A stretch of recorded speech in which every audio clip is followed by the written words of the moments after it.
បាទសួស្តីបងប្អូនទាំងអស់គ្នាចាក់តងទៅនឹងមេរៀនថ្ងៃនេះខ្ញុំចង់បង្ហាញអំពីរបៀបមើលសម្ពាធឈាមថាតើសម្ពាធឈាមរបស់អ្នកជំងឺហ្នឹងចូលសុកហើយឬនៅមានន័យថាចូលសម្ពាធឈាមធ្លាក់ហើយឬនៅដែលភាសាបច្ចេកទេហៅថា hypotension ឬក៏អេតាដឺសុកហ្នឹងបាទអញ្ចឹងនៅពេលដែលយើងដឹងអំពីរូបមន្តខាងលើនៅក្នុងការកណនាយើងអាចដឹងពីវិធីសាស្ត្រលឿននៅក្នុងការជួយសង្គ្រោះផងដែរបាទអញ្ចឹងយើងនិយាយឲ្យតើតើនឹងគេហៅថា shock index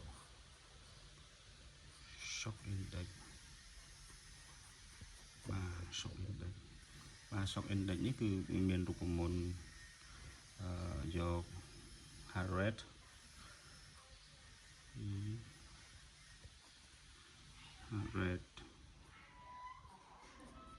ចែកជាមួយនឹង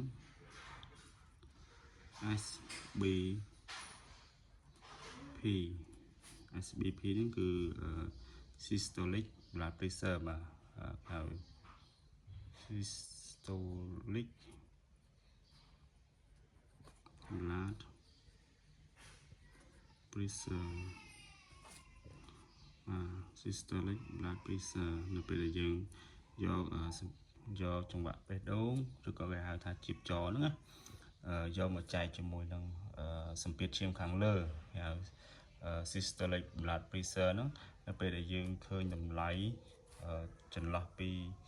0.5 ទៅ 0.7 បាទ 0.5 ទៅ 0.7 វាជាចំនួនធម្មតា normal range បាទធម្មតាបាទតម្លៃធម្មតា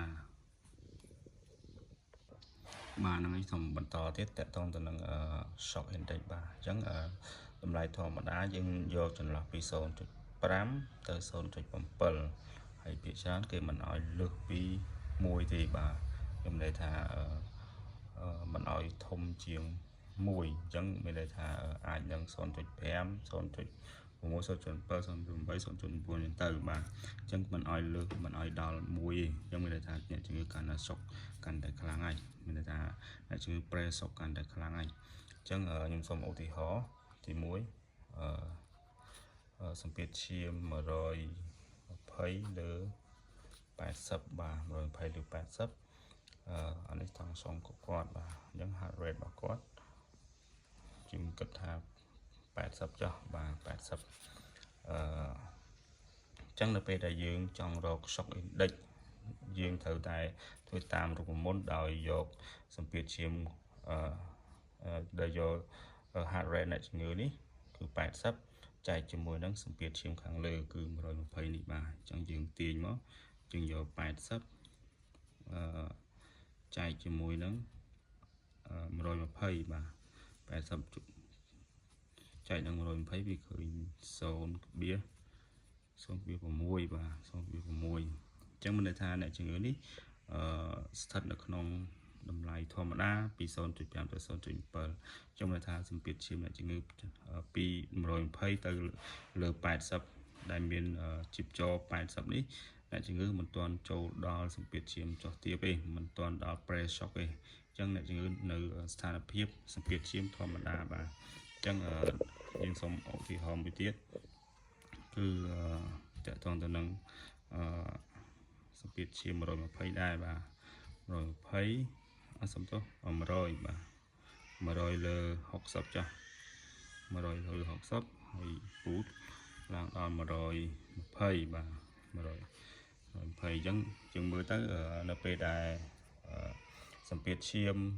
ត្រឹម100យើងអាចគិតថាអាចប្រេសុកដែរហើយ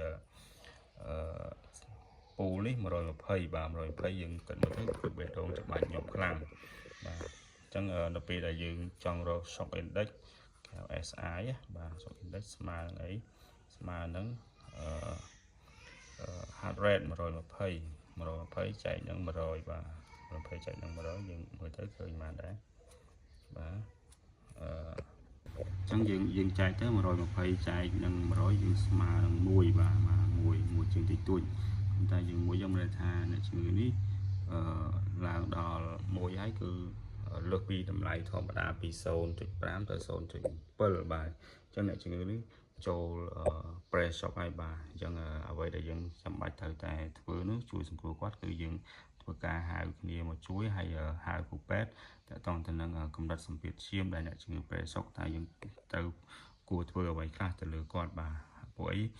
ពេលខ្លះសម្ពាធឈាមយើងមើលទៅឃើញធម្មតាមែនក៏ប៉ុន្តែយើងមើលជីពចរទៅឡើងខ្ពស់ដល់ពេលដែលជីពចរឡើងខ្ពស់បញ្ជាក់ថាអ្នកជំងឺអាចចូល press shock ហើយណាអញ្ចឹងយើងត្រូវតែធ្វើអីខ្លះជូនគាត់បាទហ្នឹងហើយអរគុណច្រើនអញ្ចឹងមេរៀនមានតែប៉ុណ្្នឹងតកតងទៅនឹងការរបៀបមើល shock index បាទអរគុណ